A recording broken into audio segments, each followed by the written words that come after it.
Bagong silang na sanggol iniwan sa kulungan ng mga manok sa Batangas. Naritong news scoop ni Kim Gomez.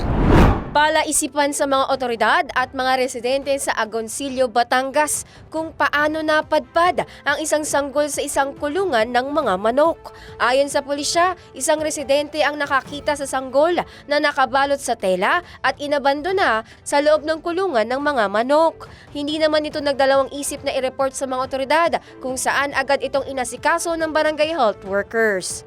Ayon sa mga residente, nakakabit pa umano ang umbilical cord nang makita at bakas pa ang dugo sa kanyang katawan.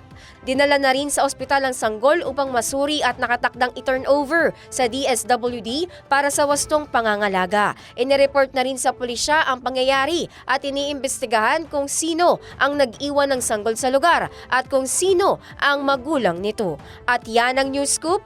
Kim Gomez, nagbabalita ng tama, naglilingkod ng tama.